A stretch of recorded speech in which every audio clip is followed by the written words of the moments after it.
connecting Indigenous musicians and artists to the world. Welcome to Indigenous Superstars with your host, Rhonda Head. Hello, everyone. I'm back after a 2-week break, much needed break. I had a surgery and I needed to recover and just take some time out to heal. So I'm doing much better and I'm so happy to be back. I missed everybody. But in the meantime, I beaded myself Indigenous Superstar medallion. So I hope you like it. I'm going to show it off. I'm going to be wearing it every time I do my shows. So I'm so happy to be back. And I just want to make an announcement. I'm still going ahead. I'm still doing the Indigenous Superstars Music Awards. I'm probably going to be extending the deadline and moving the date back a little bit further because I'm trying to apply for funding. And and I'm also working on the award. So I can't wait to show you when we're finished the first award. So here's the video. It's an evening of celebration as the inaugural Indigenous Superstars Music Awards 2021 features 26 categories and the chance to take home Top Honor of the Year. This awards ceremony will increase awareness of a songwriter's craft and gain recognition online and through promotion. The show will be streamed live on Indigenous Superstars and Frog Radio, with an announcement coming soon on the date of our awards celebration. To register your songs or single, they must have been released and distributed on Spotify between January 1st, 2019 and July 31st, 2021 at midnight. Entries for submissions are already underway. For all the details, and to see the list of 26 categories, plus hear artist song entries, please visit our website at indigenousuperstars.com.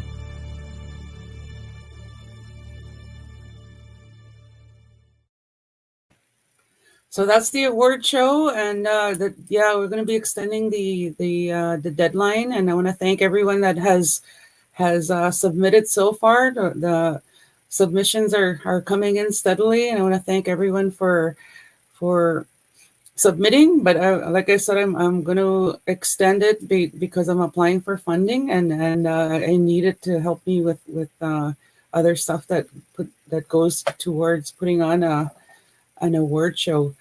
But it's a lot of fun. I'm really excited to give the artists another platform to showcase their music. I also want to congratulate the graduates of Opaskwayak Cree Nation. Yesterday, the nursery graduated. Today, the kindergarten graduated, as well as the grade 8 prom had their little ceremony today. I guess rites of passage ceremony, because they're going to be going into high school next year. And tomorrow is the grade 12 graduates from Oscar Laughlin Collegiate. So I just want to give a huge shout out to all the graduates of Opaskwayak Cree Nation, including the ones that graduated from college and any trades and university. I'm very proud of all of you.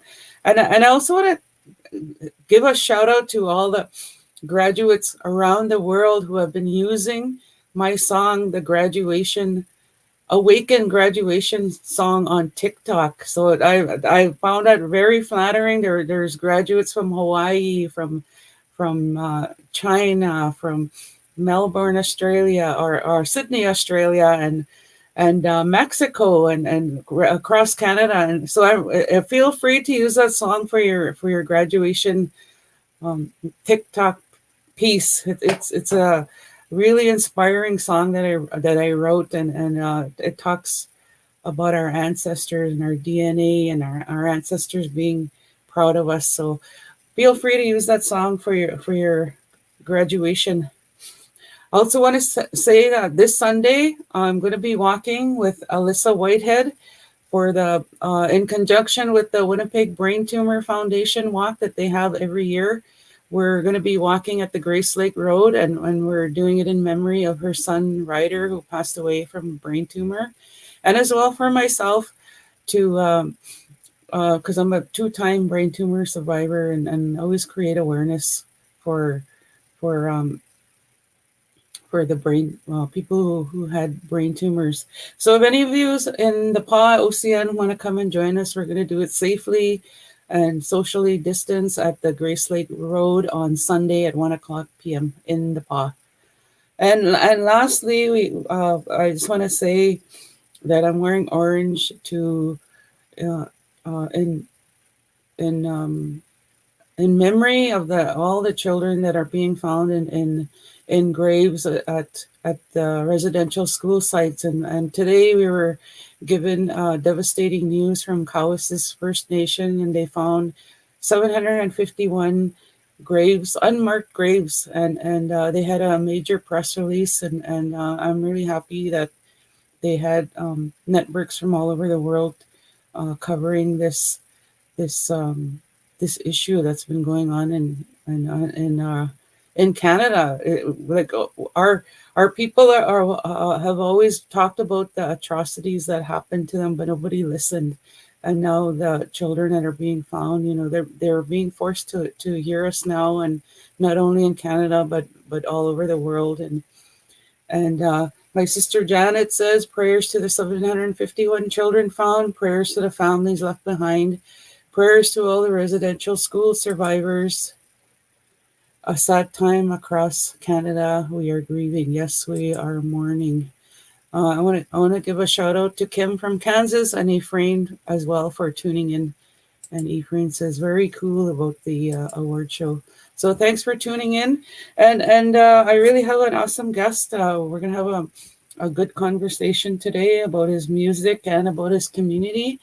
And it's my 83rd show today, so I'm really happy and excited. I'm back and getting back into the groove again, and I missed everybody. Hope you missed me too. So my 83rd guest is Curt Young. Is an international entertainer, singer, songwriter, grass dancer, artist, and actor from the Cowessess First Nation in Saskatchewan. His album won Best Blues Album in Indigenous Music 2003, and also got a nomination outside of the Indigenous category for the World Album of the Year. In 2020, Curt worked with over 5,000 youth doing school shows. Even with the pandemic, Curt has been busy doing over several school and community paid shows through Zoom. Curt's music embraces storytelling as a solo artist, and Curt is an artist designing porcupine quill jewelry, keeping the old tradition alive with a contemporary feel. And he also released a new album that was released on June 1st, 2021. So we'll be talking about that as well. So please welcome Curt Young. Hello. Hey. Hello. How are you doing? Good. It's been a really interesting day. First of all, I want to congratulate you on the award show and bringing some positivity into the world. At this time, it's something that we need. As for me, for today, I was lucky enough to get some good medicine and do a performance for the residential school survivors, and this was put on. Was planned, I'm going to say 3 weeks ago or something before, I think it was before the Kamloops finding, so, the young spirits, we had the drumming and we had singing and we had a lot of ceremony and an elder today to pay respects to all the young spirits out there, and especially my community of Cowessess First Nation, which my father's from.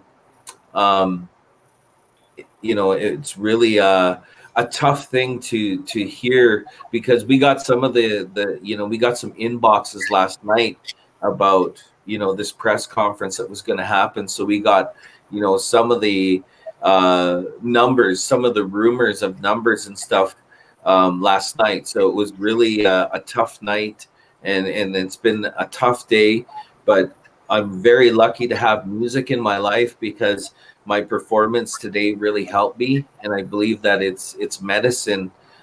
Music is medicine, not only for the people in the crowd that they're watching, but the artist as well. There's a release that happens in there, and so I just want to send a big shout out to all the families, out there, all the young spirits that are still yet to be found, because I believe that this isn't done yet. There's still more communities that will be, probably facing some of the same things that we've seen in Cowessess and, Kamloops, and, it's really unfortunate. So all we can do is send our prayers and play our music and sing those ceremony songs that the drummers sing, and hopefully that'll bring good medicine, and let the young spirits know that they're not forgotten. We can't let this be brushed under the rug. And I think that with, as you said, with having all the news cast from all over the world, this will be a worldwide crime. I'm glad that the chief of Cowessess said this is a crime scene. Like, it's going to be taped off. They're going to bring in experts, and like, I don't know what's to come about it, but I'm glad that they're treating it like a crime scene.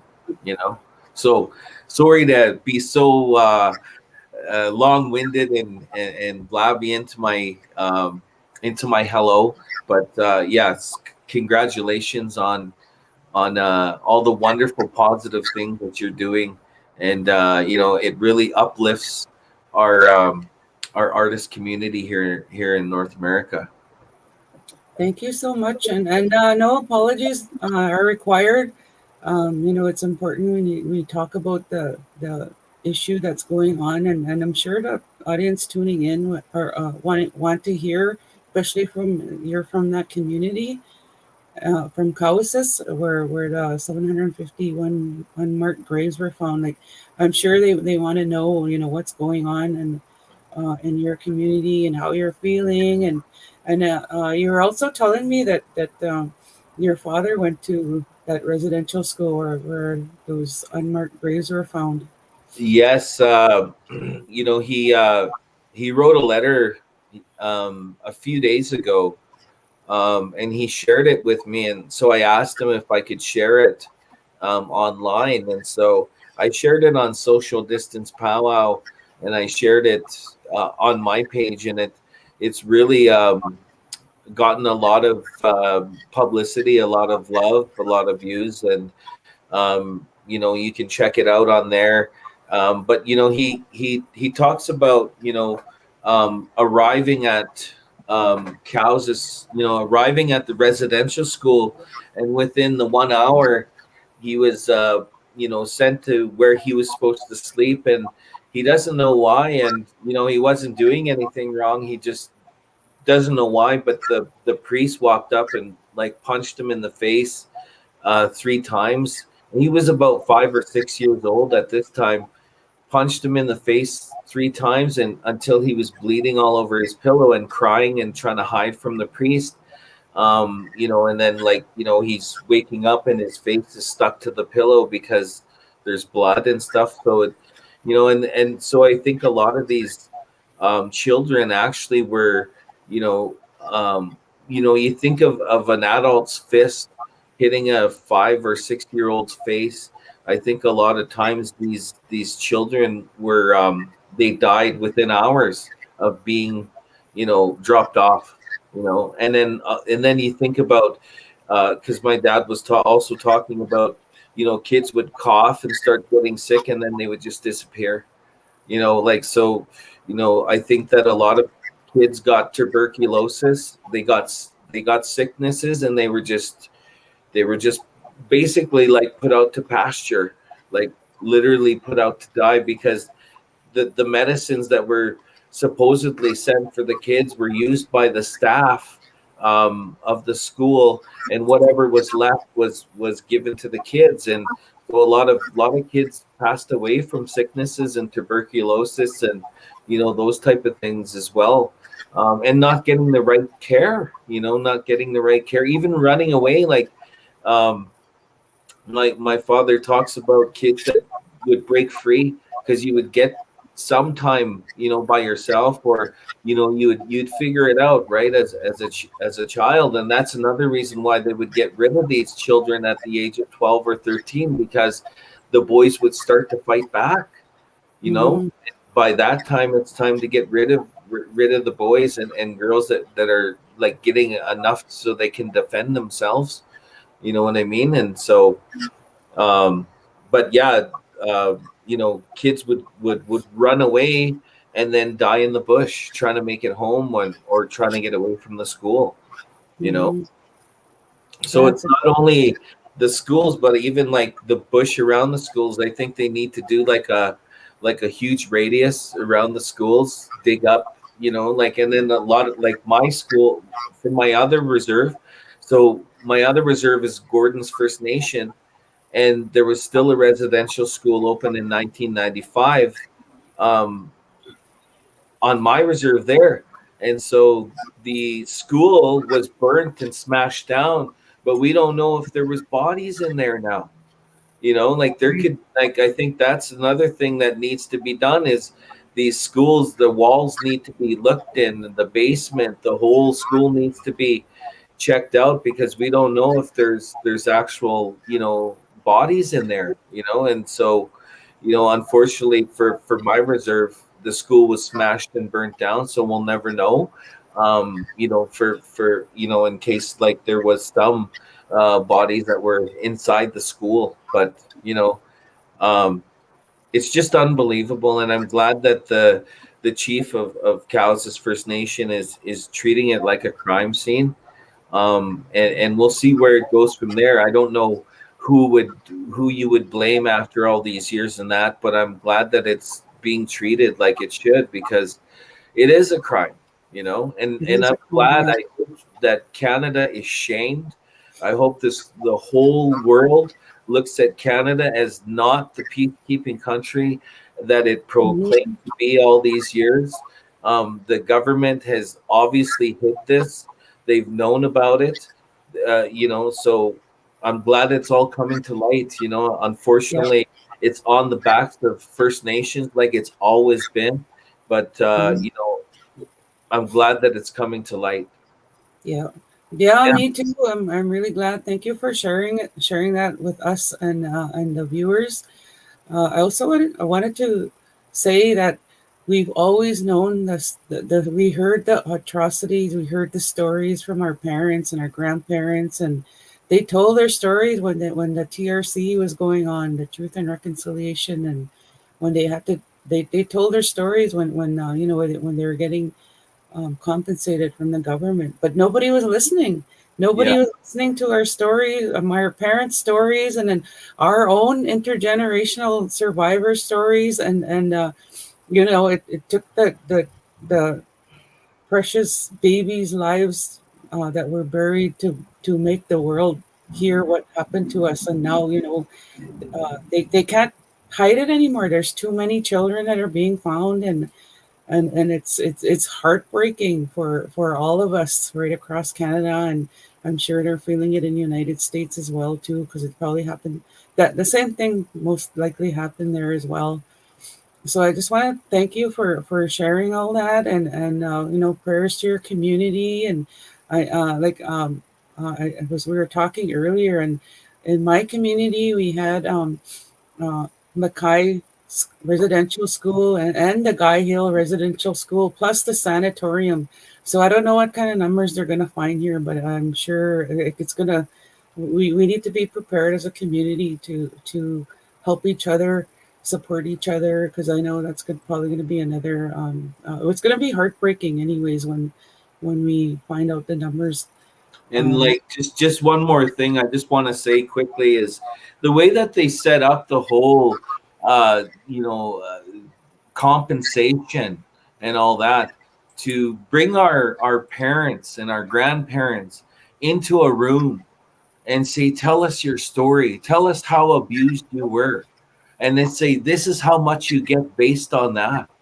Yeah, Right. what that is absolutely need to be changed. A whole new lawsuit needs to be made, and it's not about the money, but it's about the principle of how it was presented to our parents. It was presented in a way to fail in the first place. You know, to say, oh, this person got more abused than that person, so they get this much. No, as soon as you were taken from your parents, it should be one price. They should all Yeah. be paid one price, and it's absolutely wrong to bring our grandparents and our parents into a room and make them relive the whole traumas that they've lived, you know, and go through that and say, well, listen, like what was said to my parents, well, you guys have a nice house, you guys worked your whole life, you got this, and this was really told to my parents when they were in the meetings to get their compensation for going to residential school. You guys did fine. That's what they were told. You guys are okay, you know. And you know, Right. just my little one story about my father being punched in the face at 5 or 6 years old. That was his initiation into the residential school. So that whole thing needs to be looked at. I don't think there should be more numbers for this or that. As soon as you left your property, as soon as you left your front door, I think that everybody should get that same price, and everybody should be compensated. You know, not only with money, but with counseling and whatever they have to offer. You know. Yeah, I agree, totally agree. And they have the resources. They took our resources, so that's how they should give it back to us. Exactly. So yeah, it's a really heavy topic, but it's real. It's going on right now in our country, and we need to have conversations about this issue facing our Indigenous people and country of Canada. I wonder how they're really going to respond to this news, because it's not going to stop. There's so many other residential schools that and I'm sure there's bodies there that are going to be found, right? Mhm. I'm sure that all the schools are going to be looked at, which is good. And Canada does not look good at all. I agree. And so with that, we'll send prayers to your community and to all the families that were affected from those unmarked graves in your community. So with that, we're gonna get into your music. Yes, for sure. We've talked about music is medicine. So can we just get into a song Yeah, right you away? know what? Let's do that. I'm gonna play Okay. a honor song for all the listeners out there that are feeling heavy in the heart right now. Um, I'm just I'm gonna start off with a quick honor song, and then I'm gonna get into a guitar song. But I want to send this out to all the people that are feeling heavy-hearted right now. You know, music is medicine, dancing is freedom, and storytelling is our ancestors.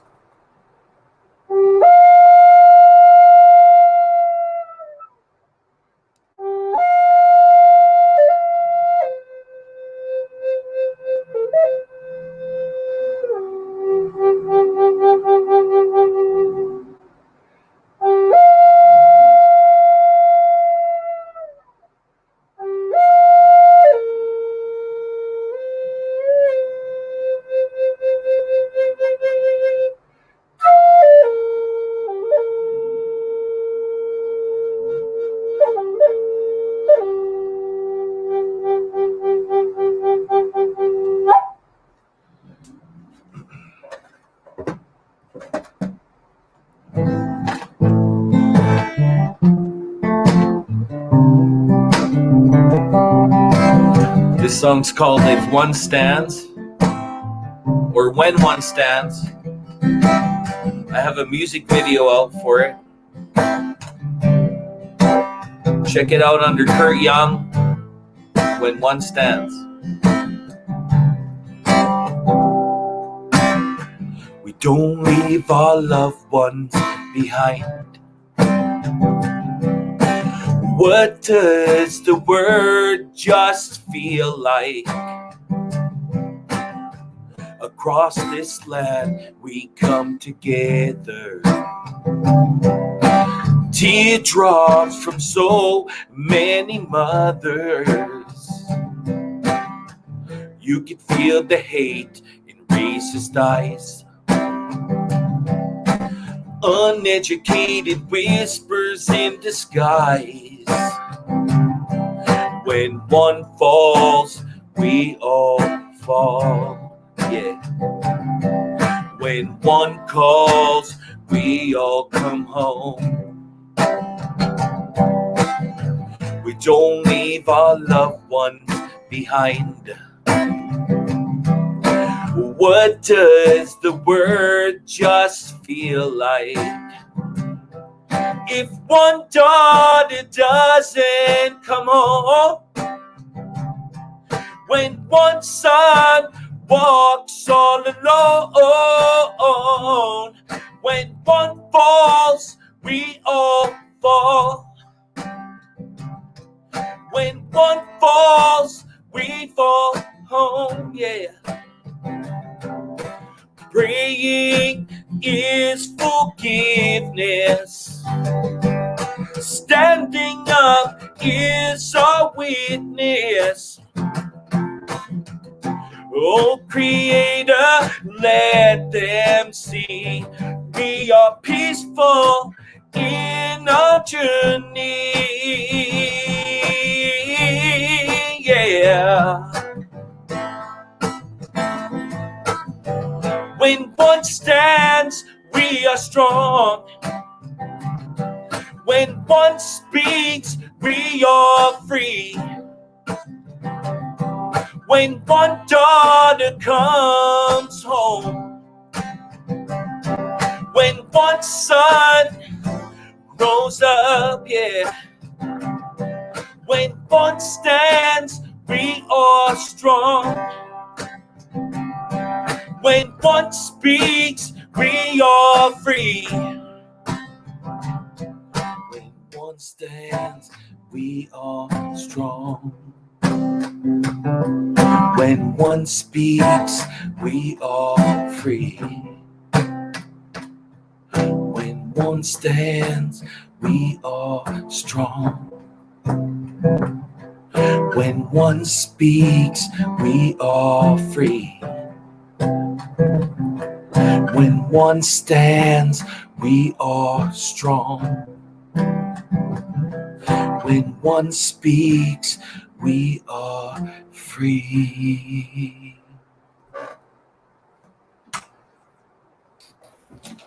Awesome. That was a very beautiful song. Thank you for sharing that song.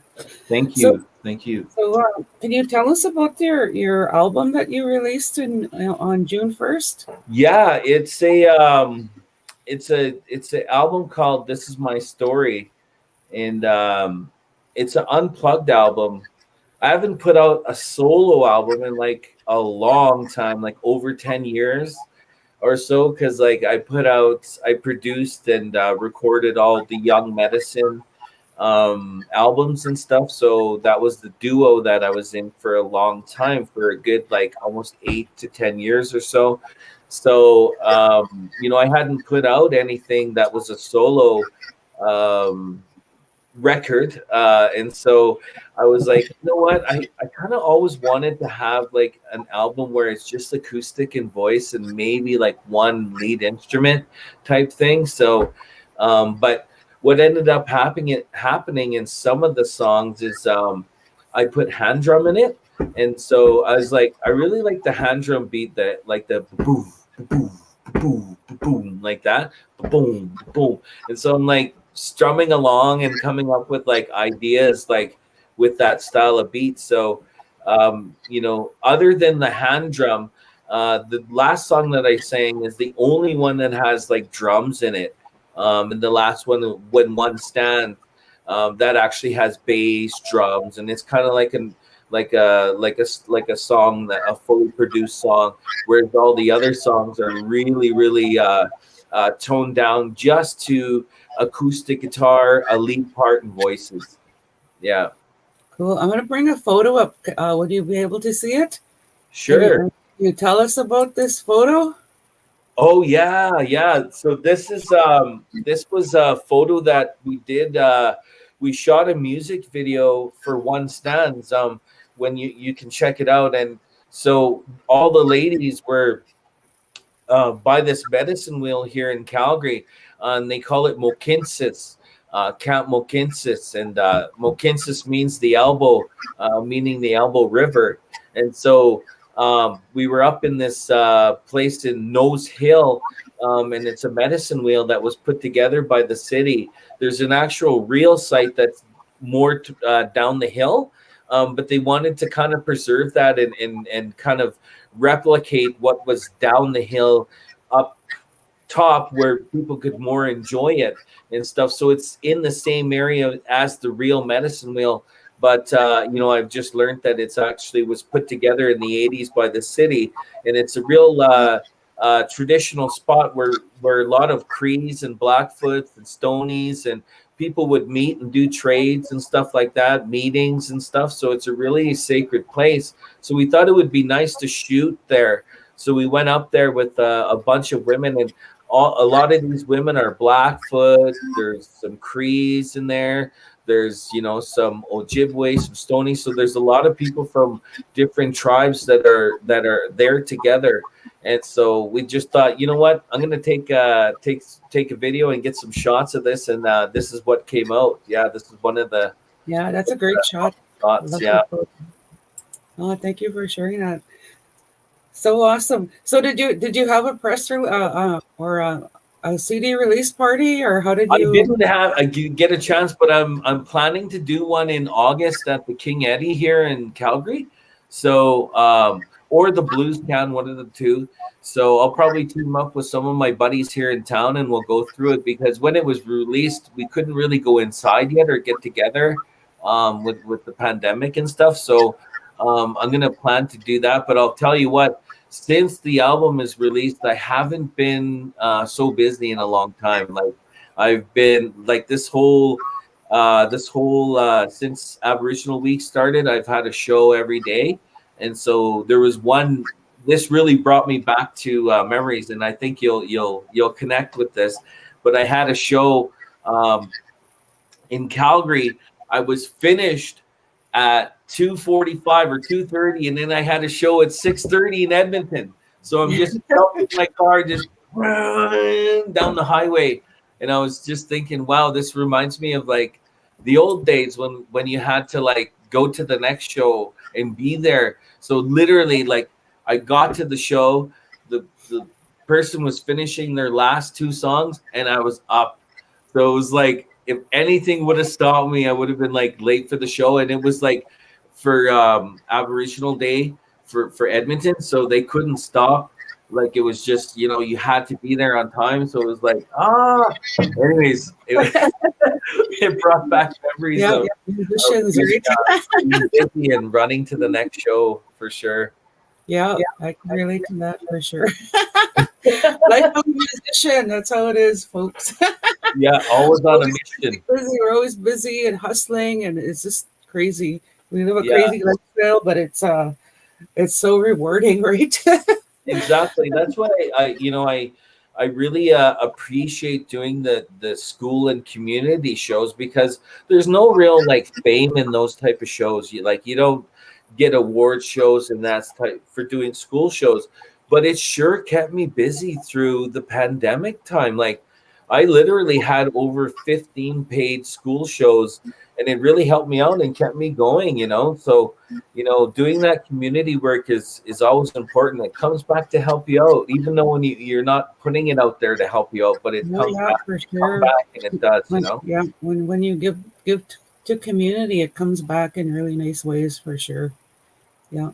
For sure. Yeah, and that's why that video, it like literally the song has at the end, it has over 15 singers in it, and the video has like over 25 people in it. So it's just packed, and all of those women there are community leaders. They all do different things here in Calgary. So a lot of people recognize who they are and stuff. So, it's good to share that, be in the community that way, It's so awesome you do that to the women, because many times they're not acknowledged for the work that they do. Many times we get passed over for a man doing a lesser job than what we did, getting honored, and thank you for honoring the women. Oh, for sure. Uh, I mean, it's the real way, right? That's Like, right. I'm not sure about the Ojibwe way, but the Cree ways, we never took our father's name. We took our grandmother's name. That's how it works. Everything that represents a teepee represents a woman. The woman chose which way we were going to walk next. The woman chose where we were going to stay, and it was usually the grandmother that would do that. And the grandmother was telling the chief what to do. So, you know, As it that's should the way it be. works. Right. That's right. Grandma says, or Cookum says, right? Yeah, that's right. So are you ready to perform your next? Yeah, for sure. For Okay, sure. all right. Yeah, I'm gonna do this this one, and it's called I Generation, and I want to send it out to all the youth. Never lose that human contact. It's important to, know that technology is our future, and it is, but don't forget that human contact. Elders say that technology is like when First Nations first got metals and first got knives. It was a quicker way to skin our bucks. It was a quicker way to chop down trees. It was just a better way than a rock. It just was. But if you didn't know what you were doing with those metals, you could cut yourself. And so he elder, it's one elder I was speaking to, he compared it to that, So don't ever forget that. And when your elders are speaking to you, make sure you put your phones away, because maybe when you're done with all your statuses and updating everything, you'll look up and your elder might not be there anymore. And so that was the lesson he taught me. And this is called I Generation, off the new album.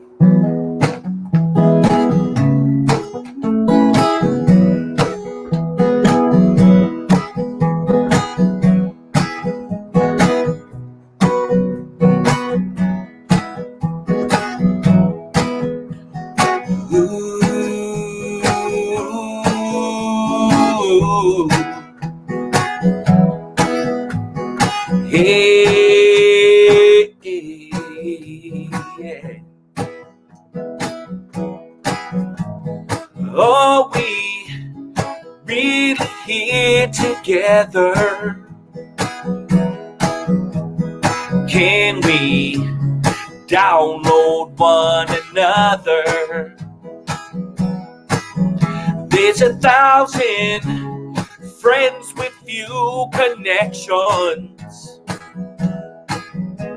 1,000,000 neighbors all alone. Yeah. There's an answer to everyone's problems. Prescription pills, laughter solve them. Yeah. Oh, we, the I generation, system controlled population. Oh, we, the I generation, free thinking population. Can we break away from the feed? Half-truth conspiracies. We are the keepers of this land. Mother Nature's in our hands. Are we the I generation? System controlled population. This is what we are. We come from a strong generation. Free thinking population. We come from a strong generation. Free thinking population. We come from a strong generation. Free thinking population.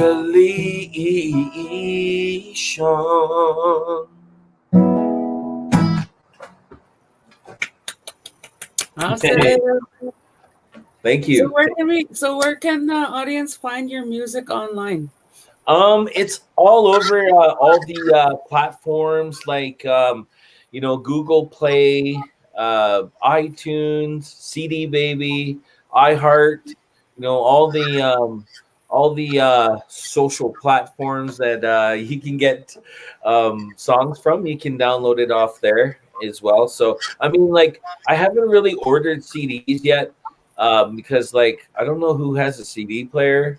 I might order like a few records because, like, it seems to be the vinyl.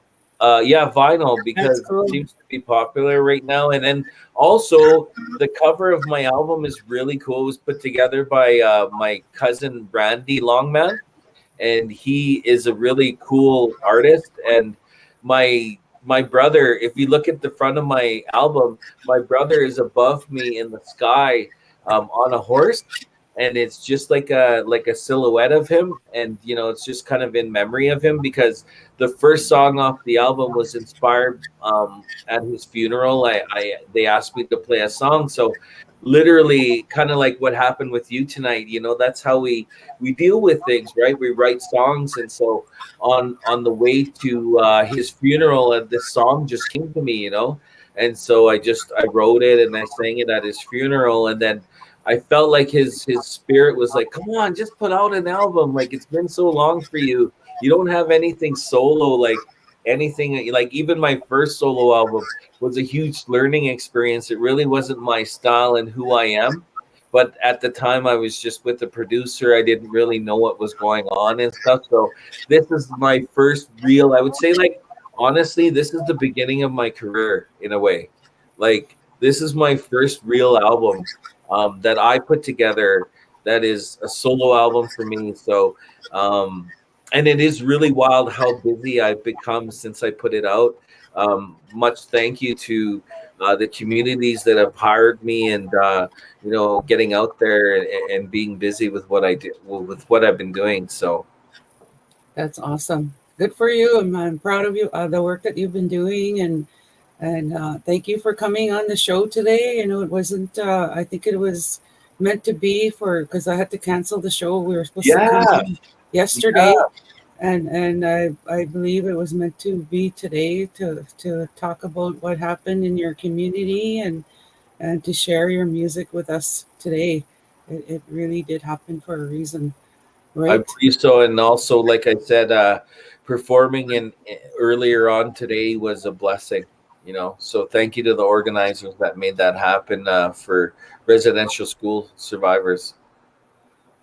Yeah, and I just wanted to let the audience know that I wrote a song today. It just came to me really quick about the children that never came home, and I wrote a little bit about my mom's experience, and I'm leaving it alone right now, because if I read it out loud, I know I'm going to cry, and it's just an emotional charged. It's emotional feeling right now for all of us. We're all emotionally charged, and you could see it in yourself. Like, you look really heavy, and I pray for you, and to let go of that heaviness that's you're carrying around right now. And I thank you for that prayer. And also, I hope you feel better in your recovery as well from your surgery and everything. And like I said, everything that you're doing is really hugely important, and much loved by all of us artists for sure. Thank you so much. Thank you so much for being my 83rd guest. The show is going on over a year now, and I love it. And it's so good to connect with Indigenous artists, from all over the world, and just to hear how they're doing, and sharing their creativity with me as well as the audience that tunes in. And I just want to say that the show gets turned into a podcast, so I'll be sharing the links. I'll share the links with you, and you could share it with your fans. And also it's also streaming live on YouTube right now, and it'll stay there. So if people want to go and check out the channel later, and I shared the shows on Social Distance Palo as well. So nice. A lot of things going on for the artists, and because I really believe in Indigenous artists, and we're just as talented as mainstream artists, and I was on a panel the other day for a Canadian organization, and they wanted to know how they can work with Indigenous people, and they asked the question. The final question was, "Do you have any questions for us, or any comments?" And I put up my hand. Of course, I said yes. I want them to know that Canada traumatized our nation, all of us right across Canada, and that we're slowly catching up in society because of that trauma. Why I say we're slowly catching up is because, like, the Jordan Tutu and Brady Keeper and Zach Whitehead, they're all in NHL, and A Tribe Called Red, and winning Juno awards in non-Indigenous categories, and William Prince, we're rising up, and Winnie Corn Miller becoming spokesperson for Estee Lauder. We're slowly getting back. We're slowly becoming part of society, and there's going to be more and more and more of us getting into those big mainstream society positions where we should be. Exactly. We're owning our space, and watch out, we're coming. Yeah. Right? Rhonda's a deadly coach, hey. Yeah, that's right. We gotta stay deadly. So with that, our numbers are going down, but still, we encourage people to get vaccinated, and to continue to social distance and wear your mask, and stay safe and stay healthy. And my next guest is the beautiful Sherry Shorting. Woo, right on. Yeah. So do you have any parting words? Just say a prayer for each other. All the artists out there, keep sharing your music. I had a lot of people come up to me in tears today, say, haven't heard music in over a year after I was done singing. So it's needed. What everyone is doing is needed out there. Whether it be drumming or guitar playing or dancing, whatever it is, it's needed. So keep it up. Hi. Hi. Guess. Tune in again next time when Rhonda interviews another up-and-coming Indigenous superstar. Only on Indigenous Superstar.